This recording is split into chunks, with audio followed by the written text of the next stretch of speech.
Mga kapuso, problemadong dumulog sa inyong Kapuso Action Man ang gustong magparehistro sa PhilHealth Yaman ng Kalusugan o YAKA program. Lumabas kasi sa kanyang record na nakarehistro na raw siya sa programa sa Malolos, Bulacan kahit taga-Pasig siya. Yan ang aming pinaksyonan. Marso ngayong taon, nagparehistro sa Yaman ng Kalusugan o YAKA program ng PhilHealth ang miyembrong si Lani.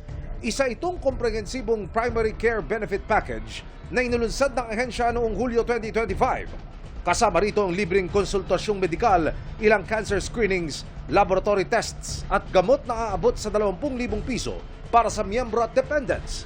Pero laking gulat ni Lani, malamang nakarehistro na siya sa programa mula Enero 2026 sa Malolos, Bulacan, kahit na taga-Pasig siya. Nadismaya po kasi, bakit po kasi doon sa Bulacan nakarehistro yung pangalan ko. Nasa taga-Pasig po ako. Kaya, siyempre, malaking problema po para sa akin. Hindi mo ba kayo nag-apply doon? Hindi po Dahil po taga-Pasig nga po ako, kaya dito po ako sa Pasig nag-a-apply sana ng PhilHealth ng Yakap. Lumapit na siya sa PhilHealth noong Marso para maipatama ang kanyang record. Meron daw po yata akong pinilapan na form sa medical mission at iyon daw po ang nangyari. Kaya napunta daw po yung papel ko sa Bulacan. Kung sakali ho na makuha niyo yung yakap na yon, gaano kalaking tulong ho sana sa inyo? Ay napakalaki po kasi po makakalibre po ako ng gamot.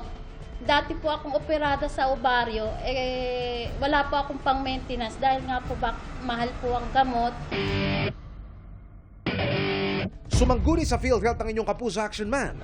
Lumabas sa kanilang record na nakapagparehistro si Lani sa kanilang konsulta program noong Setyembre 2024. Ito ang programang pinalitan ng Yakap. Pagka nagre-register po, may possibility, may konting error na nangyayari. Yung consulta provider po na ngayon po ay Yakap Clinic po, nandun na po ngayon sa Bulacan. Na-carry po yon hanggang ngayon. Huwag ho tayong maglalala kasi ayos na po namin, nung nakita ho namin, na-validate na po namin, nalipat na ho ang mother sa choice niya na Yakap Clinic, which is nandito po sa Pasig. Sa ngayon, naitama na ang record ni Lani. Tiniyak din ng PhilHealth na nagdagdag sila ng security measures para maiwasan ang ganitong pagkakamali. Meron ho kaming mga controls na create dito para sa Yakap program. Meron na po yung biometrics and also identification para makuha na yung taong nagpunta sa Yakap Clinic ay siya talaga yon, using the PhilSys data.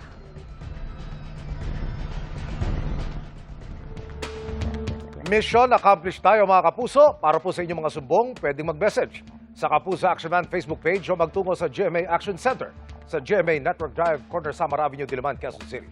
Dahil sa anumang reklamo, pang-abuso o katiwalian, tiyak, may katapat na aksyon sa inyong Kapuso Action Man.